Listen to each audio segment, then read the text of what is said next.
Hi guys, so today I'm going to be taking you through nutrition basics, and I'm just going to explain to you what calories and macronutrients are, why we care about them, and their roles in the diet. So first off, I just want to discuss with you the order of importance. The mistake that I see a lot of people making is that they worry about things that are further up the pyramid before they have the basics absolutely nailed down. And we're just not going to see the full benefit from it, and it's not really needed until we've got them basics and the foundations laid down. So the most important thing in a diet is going to be calories, the amount of calories that you're consuming every single day. Next up, we've got protein. In my opinion, the most important macronutrient that we want to be discussing and we want to consider. Then we've got carbs and fats. Then we've got micronutrients. Then we've got meal timings. Then we've got supplements. So this is a really good order of importance to look at and to refer back to, because it's so often that people are worrying about the minute details from stuff at the top of the pyramids, like when's the perfect meal timing, what's the perfect supplement to take, before they've even set the amount of like calories and protein that they eat in every single day. So calories in versus calories out. You might have heard this terminology before thrown about, but you might not really know what it means. So this is basically just how we tip the scales between gaining weight and losing weight. So in this example that we've got here we're expending more calories, we're putting more calories out than what we're taking in. Therefore, the scales will dip, and that will equal weight loss. But if we start taking more calories in than what we're expending out, then that would cause weight gain. So really, really easy way to think about this. Imagine if your calorie output was 2,000 calories a day and your calories in was 1,600 a day. This side of the scale is going to weigh more, therefore we're going to create weight loss. Whereas if your calories in every single day was 2,500 and your calories out was 2,000, the scales are going to tip this way, and then you're going to cause weight gain. So your calorie output is measured by 4 factors. Your basal metabolic rate makes up the majority of this.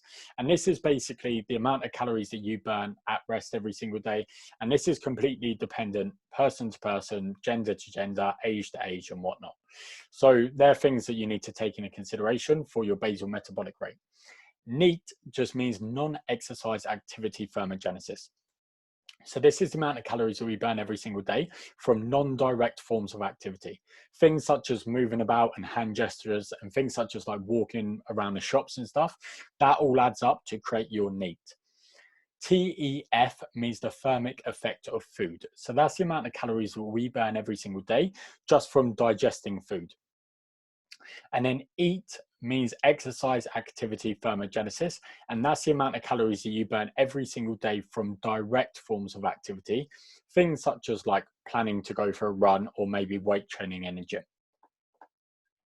So deciding which way to tip the scales. So with the information that we've now got, we can decide if we want to produce a calorie maintenance, a calorie deficit, or a calorie surplus. So a calorie maintenance is the amount of calories you need to intake every single day to maintain your current body composition. So you wouldn't put on or lose weight, and you wouldn't decrease or increase body fat. Then a calorie deficit is when we consume less than our calorie maintenance, and this produces weight loss or fat loss. And then a calorie surplus is when we consume more than our calorie maintenance, and then that's when we gain weight, and we normally are going for muscle gain. So let's say that your calorie maintenance is 2,000 calories. So if you need to eat 2,000 calories every single day to not put on or lose weight, if you're going to be in a calorie deficit, that would mean that you would consume less than this amount of calories, and then would start dropping weight and would start dropping body fat. If you wanted to gain muscle tissue or you wanted to put on weight and your calorie maintenance was 2,000 calories, you'd start eating more than this amount of calories, and then you would gain weight and gain muscle tissue. So what are macronutrients or macros? You might have heard this terminology thrown around a little bit, but not actually know what they are. So the 4 macronutrients are protein, carbs, fats, and alcohol. The reason why alcohol doesn't normally get discussed is because your body just doesn't use it in the same way as what it uses the other macronutrients, but it is still one to take into consideration. But do remember that most of the alcohol that you consume has stuff like sugars and whatnot added to it. So it's never actually just pure alcohol. So first up, we've got protein. So in 1 gram of protein, there's 4 calories. So if you were to eat a food that just had 10 grams of protein in and no other macronutrients, that would equal 40 calories worth of food. Same with carbs, 4 calories per 1 gram.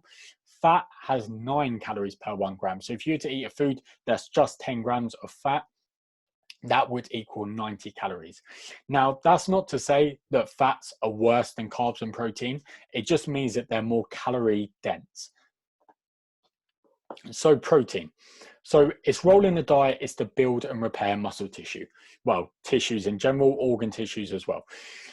So when we're trying to maintain muscle mass, or we're trying to increase muscle mass, or with resistance training in the gym, hopefully that kind of explains why protein will be quite important to make sure that we're intaking enough of it. Other benefits is the thermic effect of food that we discussed earlier. When we eat and we digest protein, we burn more calories digesting that than carbs and fats. It's also very good for satiety. So if you're someone who always gets hungry when you diet, protein can help with this because it leaves you feeling fuller for longer. So how much of it do we need? A general rule of thumb is that we need about 0.8 to 1.2 grams per pound of body weight. So if you had a guy who weighed 180 pounds, going in the middle, he would need 180 grams of protein a day. Sources that we can get this from: we can get it from meat, poultry, fish, eggs, and dairy products, but we can also get it from beans, pulses, legumes, grains, nuts, and seeds. The reason why I've split these is that the top line are all of the complete protein sources. So that means that we get all of the essential amino acids that we need from them to spark something called muscle protein synthesis. Whereas the bottom ones, the beans, pulses, legumes, grains, nuts, and seeds, these are incomplete proteins. So you'd normally have to couple 2 of these up to create a complete protein. So fats. Fats roles in the diet are for hormone production and to help you to absorb vitamins and minerals. How much of it completely depends, but usually a minimum of 0.3 grams per pound of body weight is what we would want in a diet. And sources that we can get these from are nuts, avocados, nut butters, grass-fed butters, fatty cuts of meats and fish, olives, and cooking oils. So essential fatty acids are essential in a diet. We still need to take some of these on. You might have heard like that fats make you fat, and this just isn't the case. Like we discussed earlier, the weight gain isn't down to a macronutrient, it's down to overall calorie consumption. And then lastly, we have carbohydrates. So their role in the diet is for energy production. So even though protein and fats are the only 2 things that we actually essentially need in the diet, if you've got performance-based goals, then carbohydrates are going to be quite useful for that. Other benefits is just that they taste good as well. So how much do we need? This completely depends on your caloric intake and your current goals. And sources that we can get carbohydrates from is rice, potatoes, sweet potato cereals, breads, and cereal bars. So that's the foundation level for nutrition.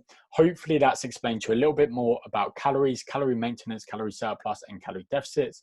And we've taken you through all of the macronutrients.